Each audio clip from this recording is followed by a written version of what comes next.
estudio semanal de nuestra parachá. Esta semana nos corresponde el estudio de la parachá Vaet Hanan, que es una parachá con mucho contenido, y esta primera liyá que se encuentra en Deuteronomio capítulo 3 del versículo 23 al capítulo 4 versículo 4 nos habla acerca de el relato que hace Moshe en cuanto a las plegarias o las súplicas que él elevó a Hashem para que le permitiera ingresar a la tierra de Eretz Israel. Vamos a ver que Moshe tenía un deseo ferviente de poder ingresar a la tierra prometida, y vamos a ver también que sus razones son puramente espirituales. Lo que quería Moshe con su ingreso a la tierra de Israel era poder lograr la autoperfección a través del cumplimiento de las mitzvot, de los mandamientos en la tierra de Israel, y poder exhortar a otros judíos en la importancia del cumplimiento de los mandamientos para la perfección espiritual, como decíamos anteriormente.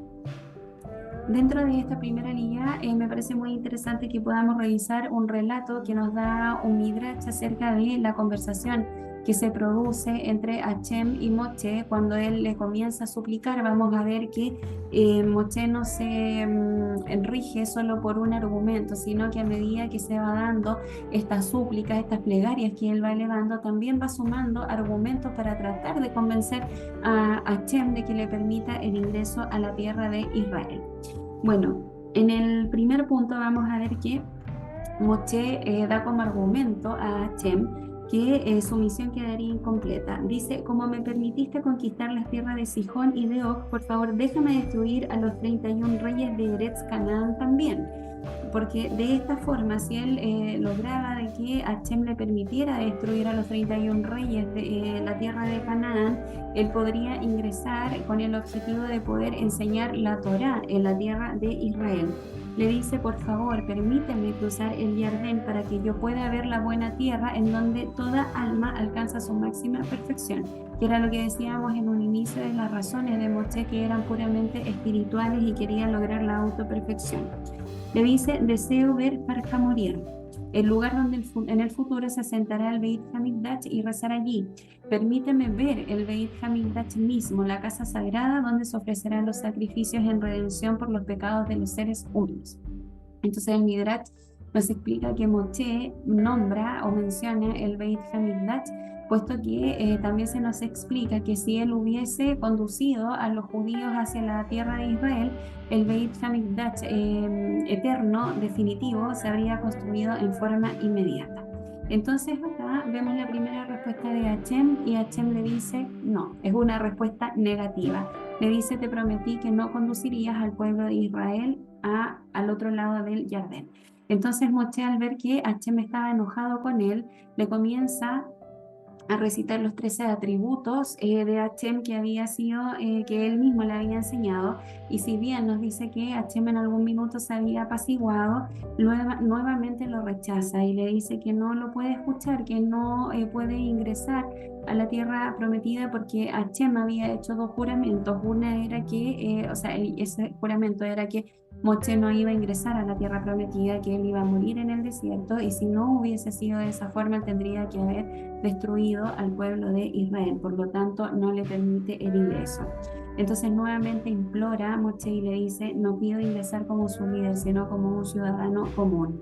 Y Hashem le vuelve a responder con una negativa y le dice que un rey no puede ingresar en calidad de una persona privada. Entonces acá Moshe le dice: si no puedo ingresar con vida, por lo menos permíteme que mis restos ingresen a la tierra de Israel para poder ser enterrados en la tierra prometida. Y también recibe una negativa por parte de Hashem.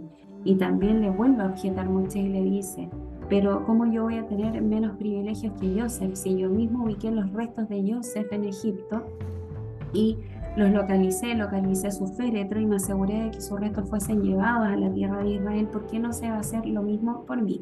Y acá Hashem le explica que Joseph mereció ser enterrado en Eretz Israel, puesto que cuando él estaba en la cárcel reveló a las personas que con él estaban su origen. Él dijo que él había sido capturado en la tierra de los hebreos, no negó su identidad.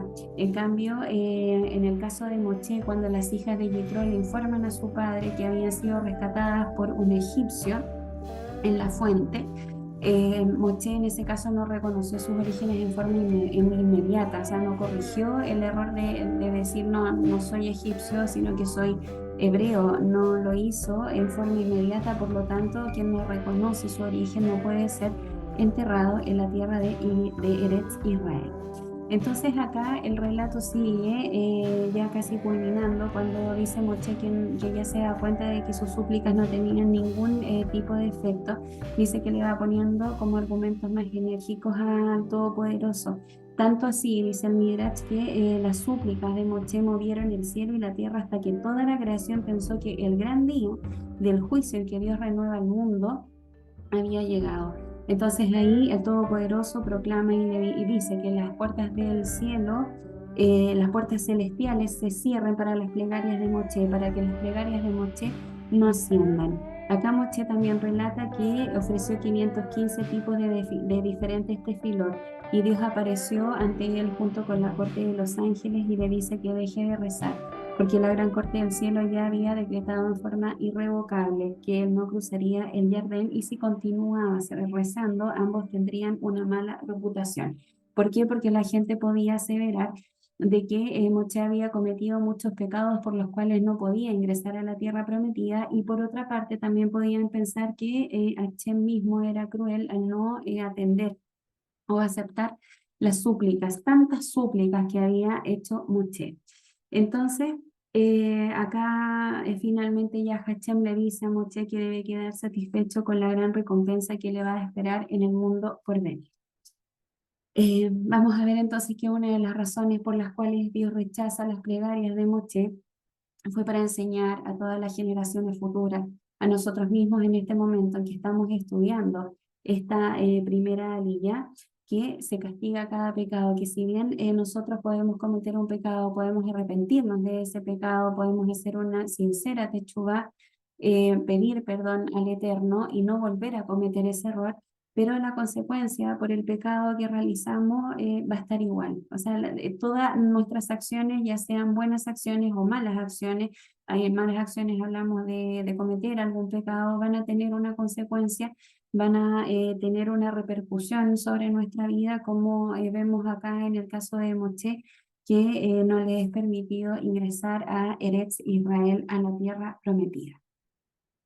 Una de las cosas o de los versículos también que llaman la atención de esta primera liga lo encontramos en el versículo 24 que dice, Señor Hashem, tú has comenzado a mostrar a tu siervo tu grandeza y tu mano poderosa, porque ¿qué Dios hay en el cielo ni en la tierra que haga obras y proezas como las tuyas?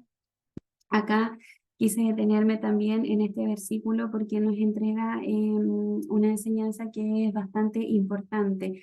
La parte del versículo cuando dice, tú has comenzado a mostrar tu grandeza. Entonces, en este versículo, nuestros sabios dicen que encontramos la prueba más grande de la existencia del Eterno, que hay un Dios que está cercano a toda persona que quiera hablarle, a toda persona que quiera acudir a él. Lo vemos muy bien ejemplificado en el pueblo de Israel, que era un Dios que estaba muy cercano a ellos, que cuando ellos estaban en alguna situación de peligro, en alguna situación de amenaza, ellos clamaban a Hashem y Hashem respondía a ellos y los liberaba de la situación en la cual ellos se encontraban. Cada vez que el pueblo clamó, Hashem respondió y los liberó, porque su promesa es que este pueblo no va a ser exterminado. Por lo tanto, a lo largo de la historia del pueblo de Israel podemos ver que siempre quedó un remanente que fue fiel a la Torá y gracias a este remanente vemos que el Eterno cumple esto que se ha dicho sobre el pueblo de Israel, de que el pueblo jamás va a ser exterminado, que jamás va a ser eliminado. Vamos a ver entonces cómo en cada etapa de la historia del pueblo de Israel, el pueblo en situación de peligro, de amenaza, clama y es como que el pueblo vuelve a resurgir y vemos a estos remanentes que se han mantenido fiel al Eterno y que han permitido que nosotros en estos momentos podamos seguir estudiando la Torá del Eterno. Otra de las cosas que se nos enseña o que nos da a conocer esta primera línea en el versículo 24 que leímos es cuando le dice, tú has comenzado a mostrar tu grandeza. ¿Cuál es la grandeza de Hashem? Rachi nos habla acerca de la grandeza de Hashem y dice que es la cualidad de hacer bondad. Todo lo que hizo Hashem por el pueblo de Israel tiene su origen en la bondad. Entonces ahí es donde nosotros no podemos hacer la pregunta de cómo se puede medir la grandeza de una persona. Es a través de la bondad, es a través de los actos de bien que puede hacer la persona por el resto. Es de esa forma que se puede medir la grandeza de una persona, en lo que nosotros hacemos por el resto de las personas. Acá tenemos un ejemplo que es de nuestro patriarca Abraham, en que él practicaba el Gesed, perdón, que practicaba la bondad. Entonces vemos así como Hashem practicó la bondad y buenas acciones con el pueblo de Israel, vemos también a nuestro patriarca que practicó la bondad con toda persona que se le acercaba, tanto en la atención que podía dar a esa persona también como el hecho de hablarles de Hashem. Esta es una cualidad muy importante, nos dicen nuestros sabios, porque es el origen para poder adquirir todo el otro resto de cualidades que el Eterno nos ha enseñado que nosotros debemos tener en nuestra vida y que debemos practicar con el resto de las personas, las buenas acciones. Esto es lo que nos da a nosotros la capacidad de poder hacer el bien, de poder llegar con una ayuda a aquel que lo está necesitando. Puede ser una ayuda monetaria, puede ser una oración, puede ser un consejo. Y a partir de esta bondad de poder practicar buenas acciones con aquel que lo está necesitando, es que podemos adquirir o ir adquiriendo el resto de las cualidades que Hashem ha puesto a nuestra disposición. Bueno, esto es lo que yo les quería compartir acerca de esta primera aliyá. Nos vemos en una próxima oportunidad. Shalom.